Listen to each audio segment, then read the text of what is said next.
afternoon. Thank you, Marcella.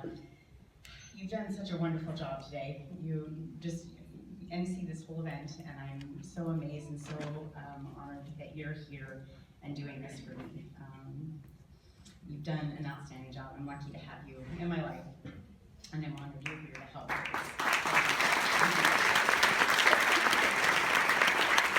Thank you to this beautifully packed ballroom. Oh my gosh, you all look so amazing. I'm usually in yoga pants and a t-shirt at work, and I see a lot of you also usually in yoga pants and a t-shirt. So it's nice to see everybody all dressed up and looking good and having fun. I wanted to say thank you to my troops, as Lauren talked about, my friends, my neighbors, my incredibly supportive boyfriend who is here watching. CF moms, if you're a CF mom, raise your hand. I love these people here. My daughter's teacher is here. And raise your hand if you're a Willow Grove elementary mom. There's a I'm so proud, thank you so much. I'm a proud mother of 2 children with cystic fibrosis. And being a CF mom has come to completely define my life. I'm very open about how CF affects my children and our endeavors to find a cure and help the CF Foundation. When people find out that both Ashton and Lola have CF, I'm peppered with questions. I'd like to share some of them with you today. I hope to explain what CF is and how grateful I am for your support and the Foundation's efforts since 1955. Let's get started. The first question I'm usually asked is, how did you find out that your children have cystic fibrosis? My first pregnancy started out completely normal. Everything took a turn. Oops, am I doing that? Whoop. Everything took a turn when I started having contractions at 6.5 months. After being in labor for 7 days, my son Ashton was born 11 weeks premature, weighing 3 pounds. His head was the size of my fist. He was taken into surgery to remove a twisted intestine caused by the thick, sticky mucus that is the hallmark of cystic fibrosis. After the 5-hour-long procedure, the surgeon came out to ask, does cystic fibrosis run in your family? It didn't. It was the first time those words were said to me. A genetic blood test confirmed that he did have CF. Everything changed. Ashton spent 10 weeks in the NICU, hooked up to breathing machines, monitors, multiple IV lines. He had a brain bleed that caused cerebral palsy. He needed several blood transfusions, had multiple infections, and a colostomy. Again, he was 3 pounds. He stopped breathing at least twice. And CF was the cause of all of Ashton's problems. At the time in 2001, the average lifespan for someone with CF was only 31 years old. Very frightening for a new mother. We knew we had to take action. Our first phone call was to the Cystic Fibrosis Foundation. We signed up for the 2001 Great Strides Walk while Ashton was still in the NICU. And since that day, our family and friends, like you, have raised over $500,000 in support of my children.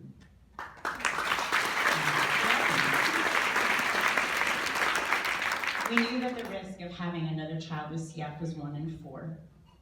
Deciding to have another baby was an emotional struggle and a dramatic story all on its own.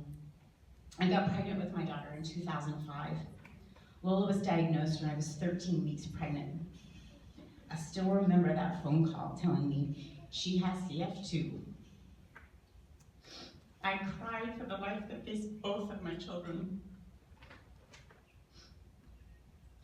Lola was born with minor complications and only spent a week in the NICU.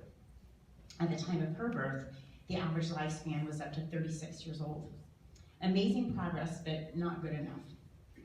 I knew people whose children with CF were not making it to their teens. This is not acceptable to me or to the CF Foundation. The next most common question I get is what kind of treatments and medications are available for CF? Twice a day, both kids are hooked up to a 17-pound machine for 30-minute vest treatments that help clear their lungs of mucus and infection. They also wear a nebulizer that delivers 5 medications into their lungs. They each take around 200 pills every week, mostly to digest their food. Ashton is on 20 different daily medications. Their days are spent eating a high-fat, high-calorie diet and keeping their lungs as healthy as possible. Ashton is hooked up to a tube feeding every night to give him extra calories. CF is an around-the-clock disease. They never get a day off. Treatments are done on birthdays, holidays, and vacations. We've done treatments in airports, in cars, and while camping. There are new medications on the horizon for my children, but until a cure is found, they will be doing treatments every morning and every night and swallowing handfuls of pills at every meal. Mothers often ask me this question: what is your daily life like as a CF mom? A typical day for me is spent preparing healthy, fattening food for my children, doing my best to prevent illness, responding to phone calls or emails regarding medication, doctor appointments, treatments, or health insurance issues. I sterilize nebulizers and sinus rinses twice a day, prepare tube feedings, count out thousands of pills, schedule and take the kids to procedures such as liver biopsies, glucose tolerance tests, CT scans, and abdominal ultrasounds. This disease is incredibly time-consuming for those people that have CF, as you've seen, but also for their caregivers, their mothers, their fathers, their siblings, their spouses. I've been asked a lot what I would do if my children didn't have CF. And I've never been a mom to a healthy child, so I really don't know what it's like. I suppose I would have gone back to work, used my master's degree, pursued a career. I probably would have worried when my children caught a cold and probably would make them eat their vegetables first. But instead, I work part-time at my daughter's school. I worry about my children's lungs failing them too soon. And I pour fattening ranch dressing on their salad, and I encourage dessert. It's a mixed up world. But I will never say I hate CF because it is part of my children, and I love every ounce of them. And do your kids ever complain about having CF? You think they would, but they really don't. I know it's hard to believe that a kid wouldn't complain about taking pills and being hooked up to machines to stay healthy. My children don't know any other life. For many years, Lola assumed that all older brothers did best treatments and took pills when they ate. She started swallowing whole pills when she was only 2 because that's all she knew. She saw her brother take them all the time. People with CF cannot be around each other due to the risk of transferring infectious disease and drug-resistant bacteria unique to CF patients. But my kids can't stay away from each other. But we can't socialize with other people with CF. My children don't know anyone else with CF. It is an isolating disease. There are no support groups that meet at the local playground or the local church. It's too risky. But Ashton and Lola have each other. I will never be able to understand what it is like to have cystic fibrosis, but at least my children share that bond. I have a great deal of respect for my kids. They are tougher and braver than anyone I know. And I'm always happy to answer this question: how are your kids doing? Because that was kind of a mixed, like, I don't really know. So I should tell you everything, or do I just tell you, oh, they're doing good today? My kids are doing very well, thanks to advances in medications, therapies, and our care team. They are both growing and haven't been hospitalized in several years, which is quite an accomplishment for someone without CF.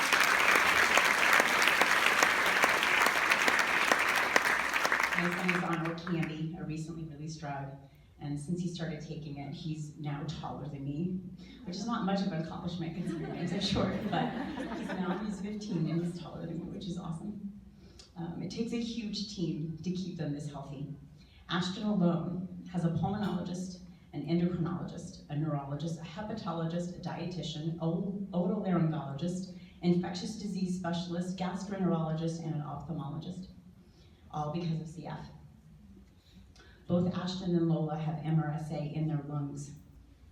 It is an infection that is resistant to many antibiotics and nearly impossible to eradicate. They don't really even have medicine for it. Ashton has cirrhosis, portal hypertension, and is on the verge of having CF-related diabetes. His body bears the scars of many surgeries and IV lines.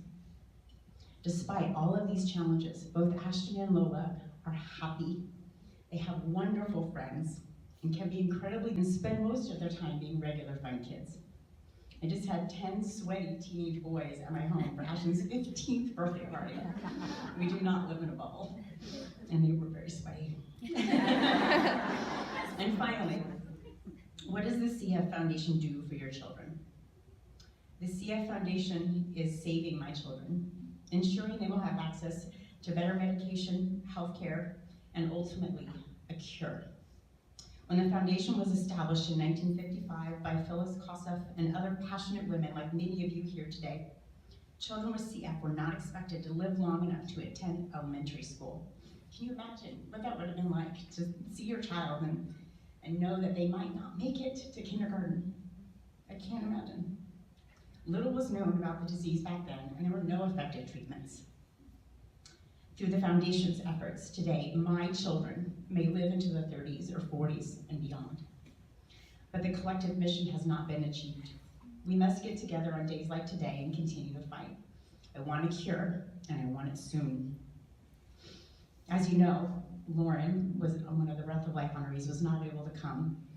CF is an unpredictable, ugly disease that affects 1 in 3,000 people, and 2 of them happen to be mine. The CF Foundation is investing in the right research at the right time, right now, because the cure is in reach and we must find it. But I'm not able to cure their disease.